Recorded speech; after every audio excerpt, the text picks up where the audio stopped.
The sky above the capital of Xirell was torn apart by smoke and thunder. Fire rained from the heavens as alien ships clashed in the atmosphere, shaking the mountains that surrounded the royal city. The ground quaked, towers crumbled, and soldiers scattered. It was supposed to be a peaceful summit. Instead, it became the start of a war no one expected. Princess Val'aera had never walked without pain. Born with a fused spine and a twisted leg, her movements were slow, careful, and watched by a dozen eyes. Despite her royal blood, she was seen as broken, a burden. Her people adored her wisdom, but they whispered behind her back that she would never rule alone. Her future was to be a symbol, nothing more. But everything changed that night. When the enemy's torpedoes struck the palace gates, the guards fled. Servants ran. Even her own advisors abandoned her. She dragged herself down, the marble halls refusing help, her breath sharp and fast. Fire bloomed behind her as the invaders stormed the castle. Metal boots echoed through her home. She clenched her teeth and kept moving. Elsewhere in the city, a human named Cade was bleeding. He wasn't a soldier. He had come with the Earth delegation as an engineer, a specialist in planetary shield tech. He wasn't supposed to fight. But when the shields failed and chaos erupted, he grabbed the nearest weapon and ran toward the blast. Toward the palace. He didn't know why. Maybe it was instinct. Maybe it was madness.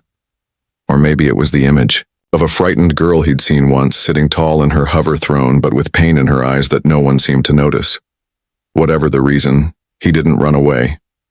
He ran into the fire. Cade reached the palace just as the invaders were, breaching the royal chambers. A beam sliced across his shoulder. He fell to one knee screaming, but his hand still held the plasma rifle. A blast knocked down 3 enemies before they noticed him. Another bolt grazed his side. He was going to die, and he knew it. But then, he saw her. Val'aera had fallen at the base of her throne. Her prosthetic leg had been ripped apart in the blast. Her face was smeared with ash, but her eyes still burned with anger. She reached for a broken blade even as blood trickled down. Her arm. The invaders closed in on her. Cade didn't think. He didn't hesitate. He pulled himself to his feet and fired again and again, shielding her with his body. She screamed at him to leave. He didn't. He stood in front of her like a wall, even as his armor cracked and sparks danced from his gear. The last thing he saw before collapsing was her hand reaching for his. The battle ended hours later. The enemy was driven out. Reinforcements arrived, but the damage was done. The palace was a ruin. The king was dead. And Princess Val'aera, the disabled heir with the broken leg, was now the only ruler left. Cade woke in a medical wing, his chest wrapped in bandages, tubes in his arms. The first face he saw wasn't human. It was hers. She didn't smile. She just looked at him with quiet, strange eyes, as if trying to understand him. "You stayed," she said softly. No one else did. He didn't know what to say. He just nodded. From that moment, something shifted in her, and others noticed it too. But when the royal council met to choose a political husband for the princess, one by one the noble houses refused. They didn't want a queen who limped, who needed a brace to walk, who couldn't even flee during an attack. She was broken, they said, except one man in the back of the hall stood up. He wasn't from any noble house. He was still wearing medical bandages. His name wasn't on any list. But he had shielded her when everyone else had run, and she turned to look at him. The royal court fell into silence.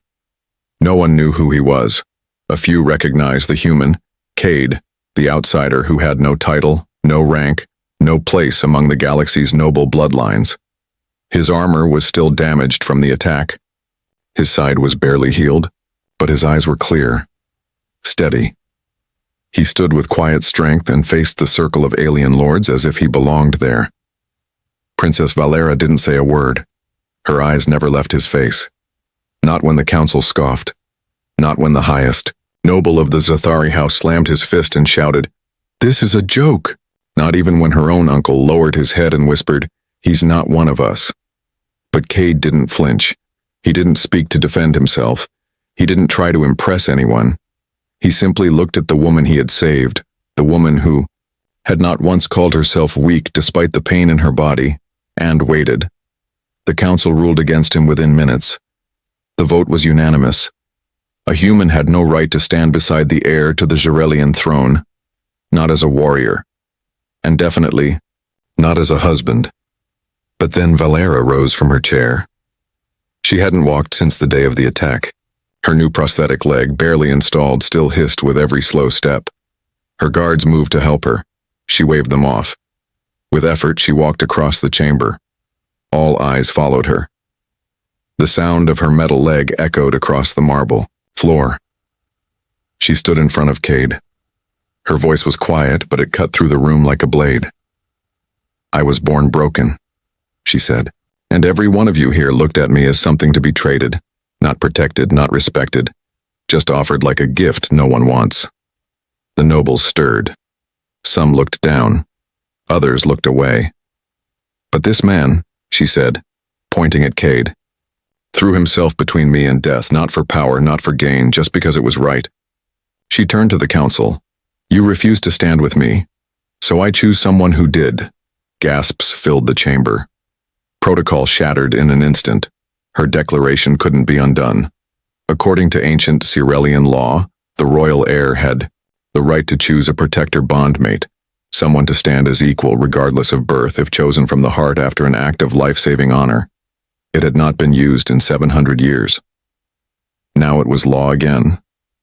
Guards looked at the council, unsure whether to stop her, but none moved. Outside the palace, the people of Xirell, broken by war, gathered in silence. The screens lit up. The princess's words were broadcast across cities. And something strange happened. They cheered, not just for her, but for him. For the outsider who bled for their princess. For the man who stood when their nobles bowed out of fear. That night, Cade remained in his small guest chamber, not knowing what to feel. He didn't understand the full weight of what had happened.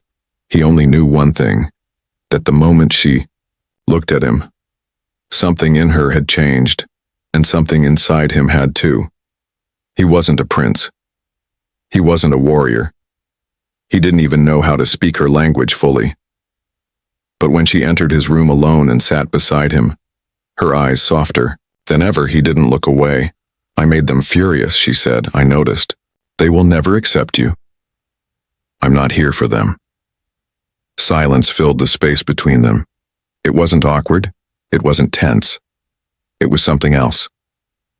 "I chose you," she whispered, "but I don't want you to feel forced into anything." Cade smiled. "You didn't ask me to die for you either, but I did." She didn't smile back. Not yet. But her hand reached for his again, and this time, he didn't let go. The palace corridors had changed. Where once nobles walked with pride and servants moved in silence, now every step carried whispers. Some bowed to Cade when they saw him. Others turned their backs. He wasn't sure which felt worse. Princess Val'aera had made her choice, but the court had not forgiven her. She continued to rule with the same calm strength. Her decisions were swift, fair, and wise.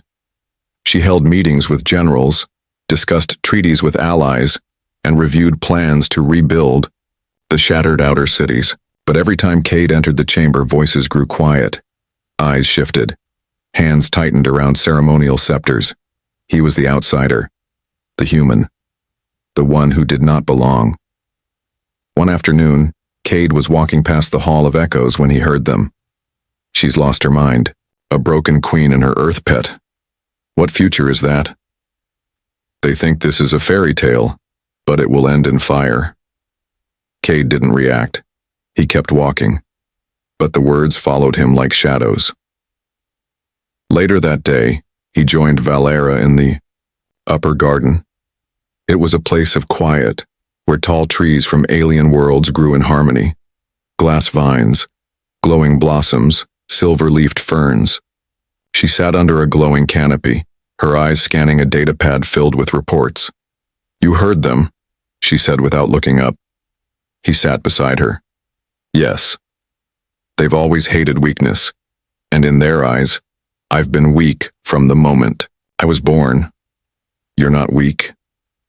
I know, she said softly. But they don't. Cade looked at her. The wind played with strands of her silver-white hair.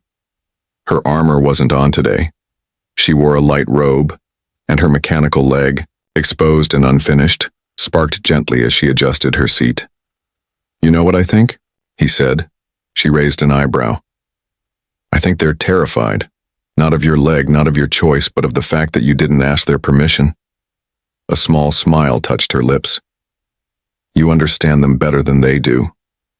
Or maybe I've just seen fear before. Silence returned, but this time it was warm. Comfortable. Then a message came through. It was from the outer colonies. One of their allied planets had broken its pledge. The governor, once loyal, had declared Xirell weak under the rule of a crippled princess, and would no longer send support or resources. It was a direct insult. Val'aera stared at the message, her jaw tight. Do they really think I will let this pass? No, Cade said. They think you can't stop it. She stood, her legs sparking again but holding steady. Then it's time I remind them who I am. The next day she summoned her war council. The room was filled with old generals and younger officers. Most still doubted her, but they could not ignore her title. As they began planning a diplomatic response, Val'aera raised her hand. No more talks, she said. We send a ship. A warship? One asked, startled. No, just one, she said, glancing at Cade. The council didn't understand, but Cade did. She was going to confront them directly. Not with an army, not with threats, but with a message they couldn't ignore. She would bring him, the human they couldn't control, the protector they mocked, and together they would walk into enemy space, not as rulers and soldiers, but as symbols of something the galaxy hadn't seen in centuries. Queen who refused to bow, and a human who refused to leave her side. The diplomatic vessel they used was small and unarmed, painted in royal black with the Xirellian crest glowing in white across its side. It was meant for peaceful visits, but this time, peace was not the reason for the journey. Inside, Cade checked his gear, though he wasn't carrying a weapon.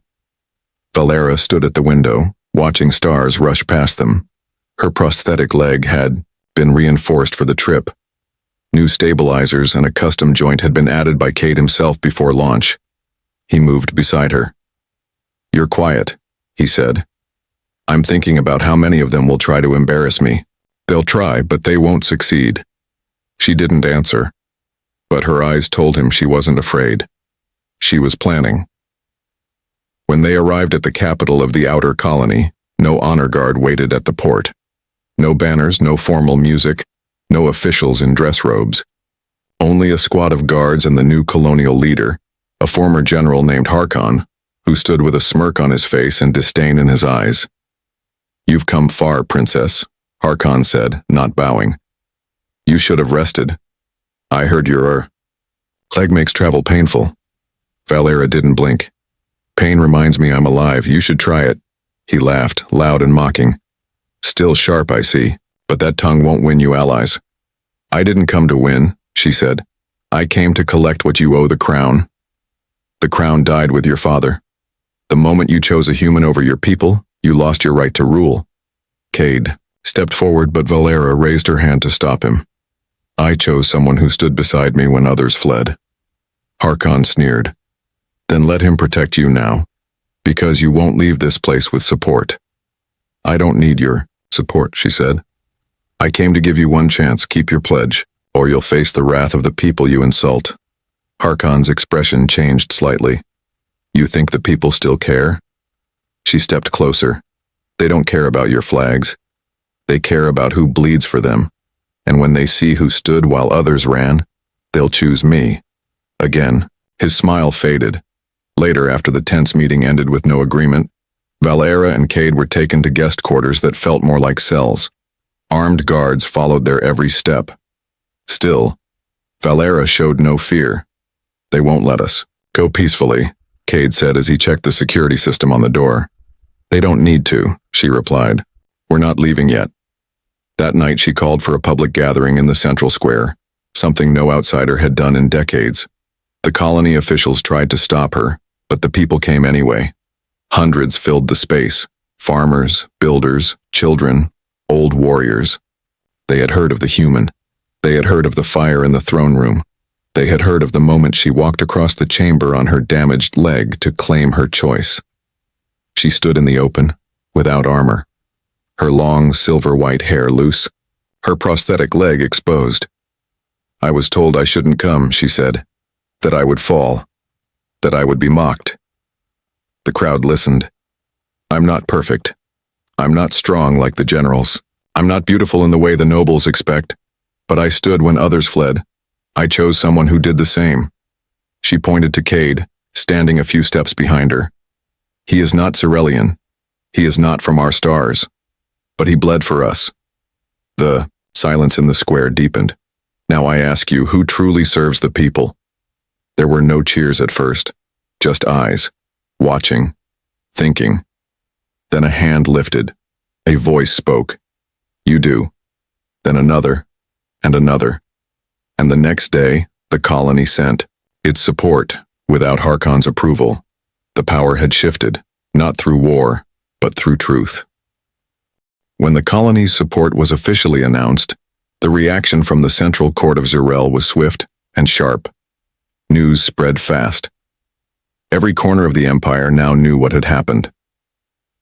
A princess mocked by her own court had walked into enemy territory, faced betrayal, and returned not with swords but with the people's voice behind her. The high nobles called it reckless. The priests called it dangerous. But the common people? They called it hope. For the first time in years there was talk of real change, of a queen who did not speak from towers, but stood in the dust beside the wounded, and of a human, quiet and strong, who never once claimed honor, but earned it, with his choices. When Cade and Val'aera returned to the capital, thousands waited near the landing docks. Many brought gifts, flowers, light crystals, hand-woven tokens from children. It was not a celebration planned by the court. It was something born from the hearts of those watching, but not everyone was pleased. Inside the palace, hidden from the cheering crowd, the royal council met in secret chambers. "We can't let this continue," said Lord Vask, a bitter-eyed noble from the core houses. "She's turning the people against us," added Lady Thelen. "It's not her," another replied. "It's the human. He's poisoning her mind." They feared more than just embarrassment. They feared losing control. For centuries, alliances were made by bloodlines. Power passed through arranged unions, wealth tied to family contracts. But now a foreigner, an earth-born nobody, was standing where kings once stood. One voice in the chamber broke the circle. It was Lady Wren, old and once close to the late king. "You speak of poison," she said, her voice quiet but sharp. "But what I see is loyalty. That human faced death beside her. Would you have done the same?" None answered. Back in her private chambers, Val'aera removed her armor with effort. Her leg brace hissed as it came off. She sat on the edge of her resting bench silent, her body aching more than she let anyone see. Cade was there, helping her gently, never speaking unless she needed words. She looked at him after a long pause. "Do you ever regret it?" "Regret what?" "Coming back for me.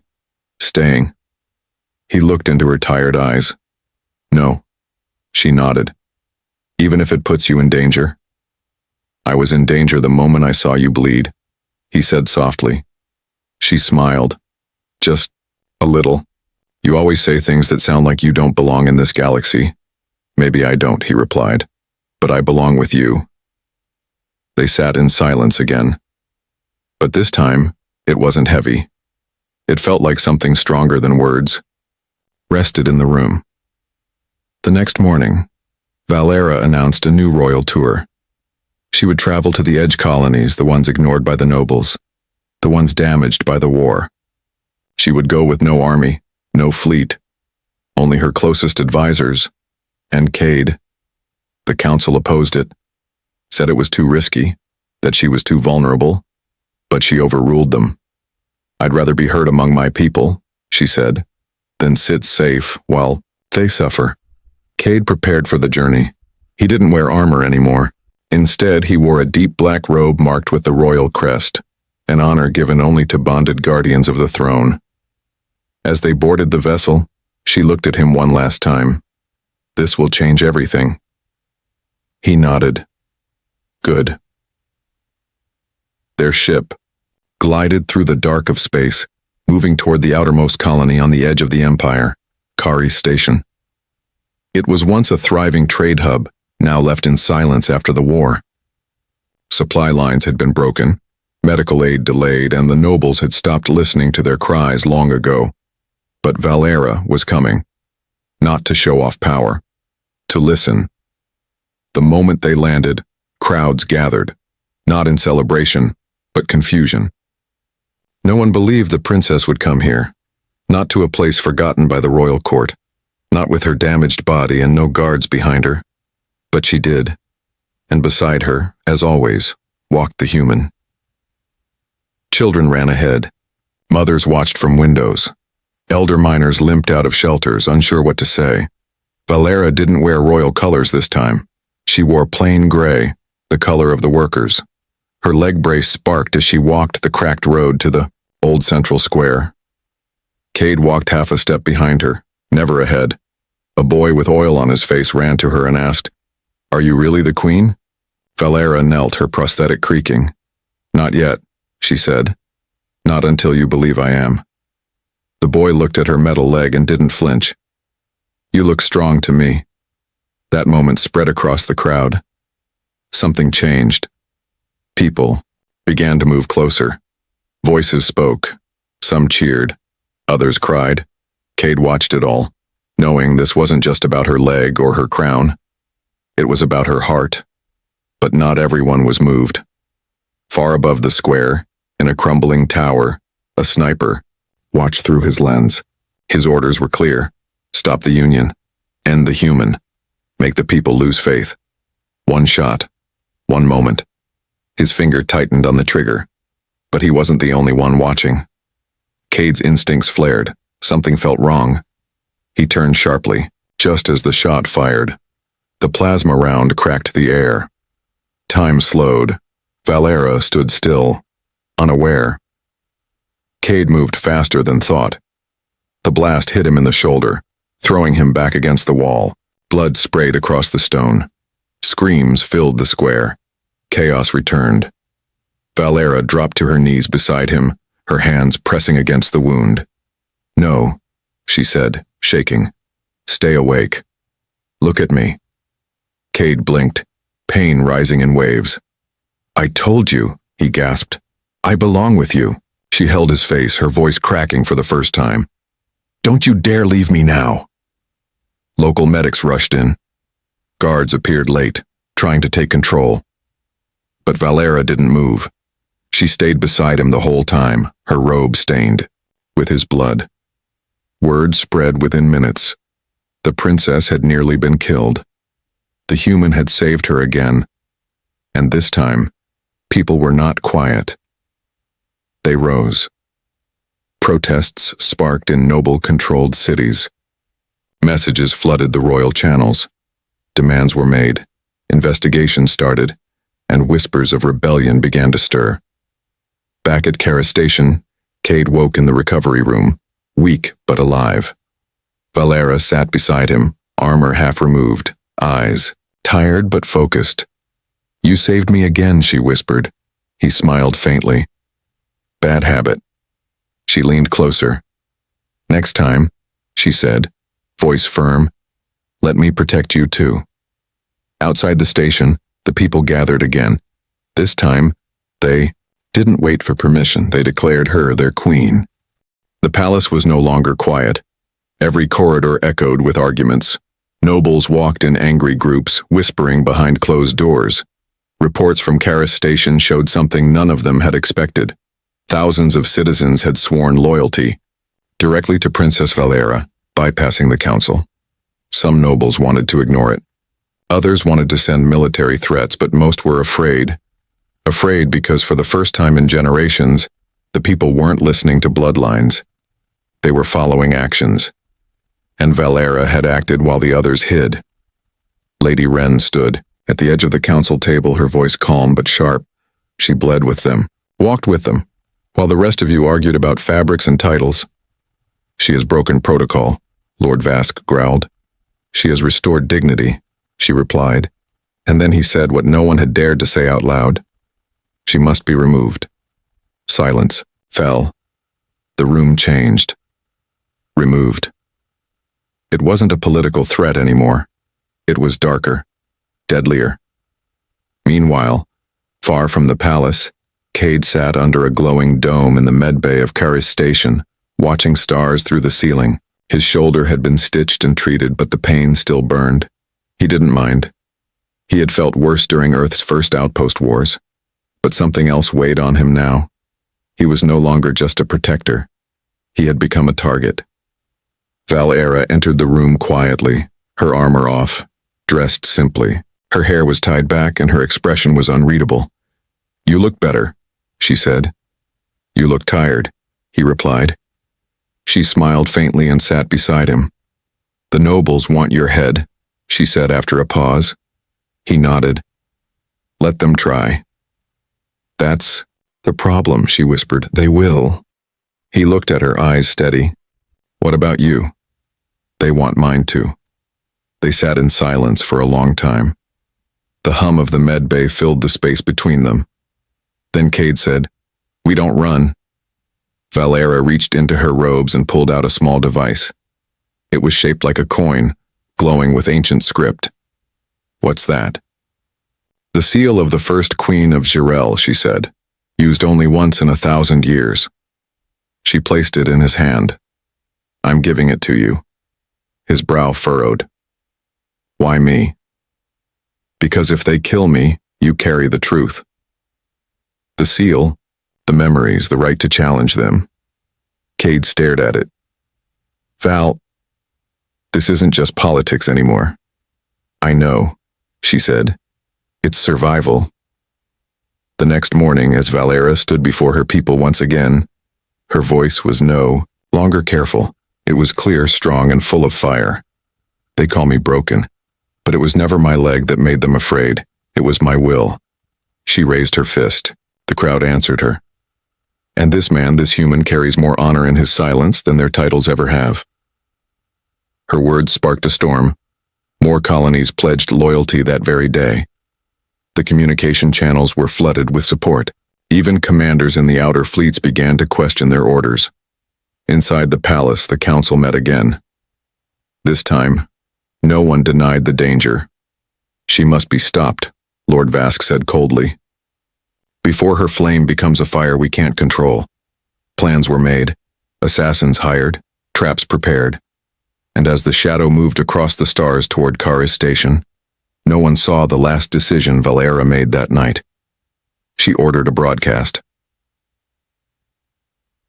One that would be seen by every system in the Empire. One that would change everything. The entire Empire paused. From the rich planets of the inner systems to the forgotten mining moons on the outer edge, every screen blinked to life. Every city's sky panels, market towers, and spaceports showed the same thing.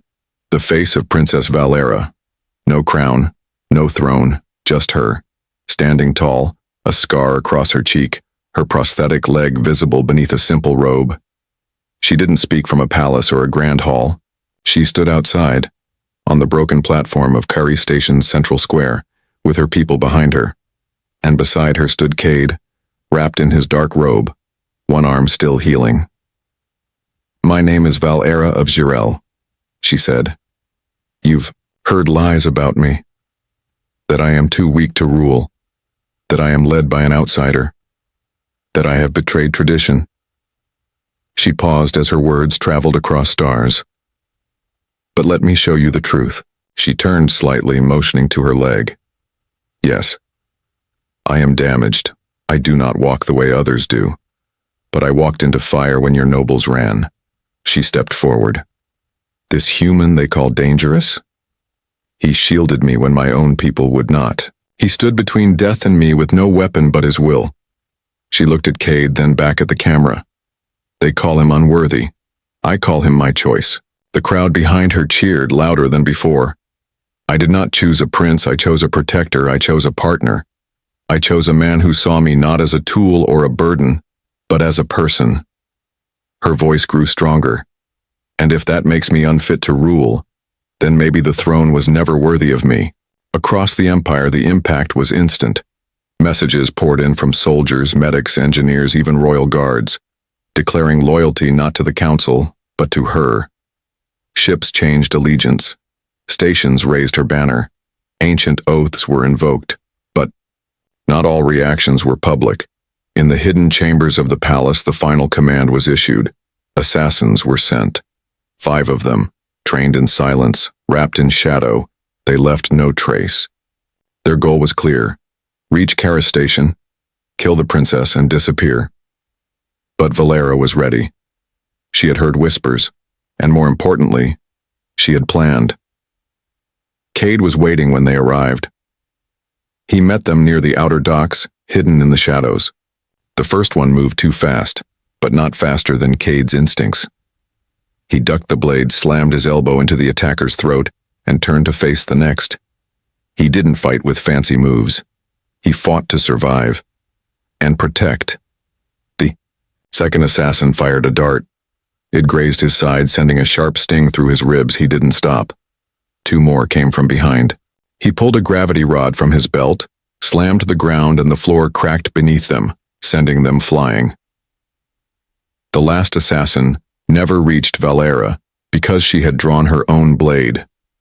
She stood on the old command platform, armor half worn, but her hands steady. "Tell them," she said to the stunned assassin, "that I am not afraid to fight." The assassin fled. Later that night, Cade collapsed in the medbay again. Blood soaked his side. But he was alive. Val'aera sat beside him, this time holding his hand tightly. "You always do this," she whispered. "I promised I wouldn't leave you," he answered, smiling through pain. "But I need you alive," she said, "because the real battle begins now." And in the skies above, dozens of ships began changing course, not to attack, but to defend. The rebellion had no official name. It didn't start with explosions or marching armies. It began with silence. Stations no longer answering orders from the Royal Council, ship captains refusing to fire, governors closing borders to palace agents, colonies painting Val'aera's crest on their city walls. The empire was splitting, and at the center of it stood a princess once dismissed for her limp, and a human who had no title. Cade stood on the balcony of the rebuilt command center on Kari's station. His bandages had been removed, but his arm still ached when he moved it. Even so, he trained every morning with the station guards. Not because he liked to fight, because he had to be ready. Val'aera stood beside him. Her robe fluttered in the wind. Her crown was still unworn. She hadn't placed it on her head since the day her father died. "Once I thought ruling was about sitting on a throne," she said. "And now? Now I know. It's about standing on your own feet, even when they shake." He looked at her, leg brace then into her eyes. "They're not shaking." She didn't smile. Not this time, because word had come from the palace. The council had declared her a traitor. They had named a new ruler, her cousin, Lord Xirell, a man raised on comfort, trained in manipulation and too cowardly to fight in the war. He stood in front of the nobles wearing golden armor he had never earned, and announced that the age of broken rulers was over. He promised peace. He promised tradition. He promised to restore the throne to those who deserved it. But peace was not what he wanted. He sent a fleet, not a warning, a war fleet. 30 warships moved toward Kara Station within hours. Val'aera received the report in silence. Her generals panicked. The station had only 10 defense ships, barely armed. Evacuation was suggested. Hiding was mentioned. But she said no. "We will stand." Cade stepped forward. "We're outnumbered, outgunned. We can't win a battle like this." "I'm not planning to win a battle," she said. He waited for her next words. "I'm planning to end the war." She activated the royal beacon. The one signal that could be seen by every military ship across the Empire. Not just a distress call, but a challenge, a declaration of her right to rule, one that demanded response from all those sworn to the crown, loyal to the throne, not the council. For hours they waited. Some officers doubted it would work, others began preparing last goodbyes. Cade stood beside Val'aera on the station's main deck, watching the stars, hand on his belt, eyes scanning the darkness. Then they saw it. Light, not one, not two, dozens. Fleets arriving from old allies, ships from frontier worlds, even ancient dreadnoughts from forgotten sectors, all responding to her call. They didn't bring firepower alone. They brought belief. The station roared with life. Officers scrambled into position. Civilians rushed to safe zones. Val'aera raised, her voice one last time before battle. This is not the fight of a queen. This is the voice of a people who were ignored for too long. I will not kneel.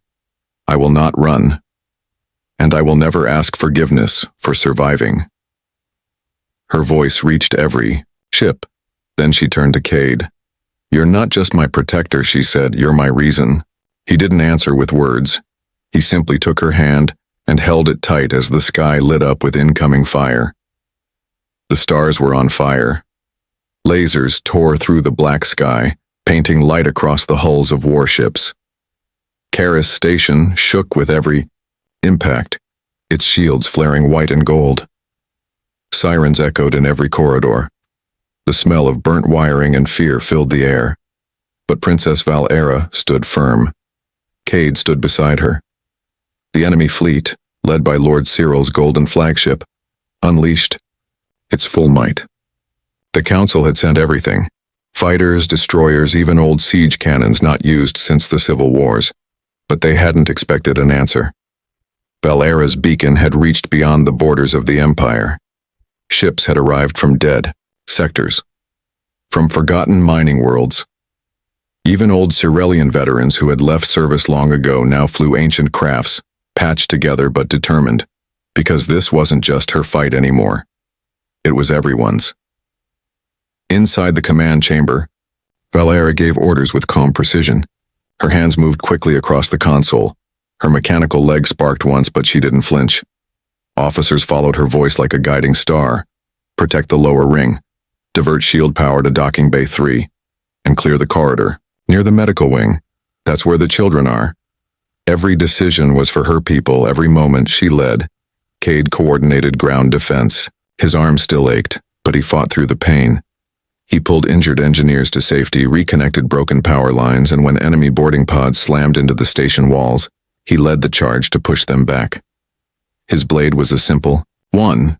No advanced tech, no ancient name. But in his hands it was enough. In one battle he saved a squad of Xirellian cadets from being overrun. In another, he blocked a shot meant for a mother shielding her child. Word of his bravery spread as fast as the fire. He wasn't called human anymore. They called him Val'aeran. Not a title, a bond. The final turning point came when Lord Xirell tried to address the fleets through a forced broadcast. He appeared on every screen, armored in gold, his voice cold. Surrender the traitor Val'aera and the human filth she hides behind, or you will all burn. His words echoed for just a moment. Then Val'aera's image replaced his. She wore armor cracked from battle, blood on her cheek, eyes burning bright. I stand here not behind anyone, but in front of everyone who ever felt unworthy, unwanted, forgotten. She pointed toward the sky. You want me? Come and try. And they did. But they failed. Because the fleets that once served the council now turned. One by one, ships under Lord Xirell's command broke formation. Some powered down. Others joined. Val'aera 1 warship opened its bay and launched escape pods full of defecting crew. The tide turned not with weapons, but with will. Xirell's fleet collapsed in hours. His flagship was boarded by a joint team of former rebels and royal guards. He was dragged from his throne screaming as news of his capture spread. The war was over. Val'aera returned to Xirell not as a princess, but as a queen. No coronation, no parade. She simply walked through the palace doors on her own feet, Cade beside her, and took her place on the throne that once denied her. The council was dissolved. New leaders were chosen from among the people, and beside the queen stood the human no one had wanted, now a symbol of loyalty across the stars. When asked once by a reporter what made her choose Cade, Val'aera smiled. Because when I had nothing left but my broken body and fire in my heart, he didn't see a problem to fix. He saw someone worth fighting for. Years passed. Peace held, and legends spread, not of battles, but of a queen who limped and ruled with pride, and a man from another world who never asked to be a hero, but became one anyway. Together, they rewrote history and reminded the galaxy of something it had long forgotten. True strength doesn't come from perfection. It comes from standing up when others sit down and choosing love, even when the world says you shouldn't.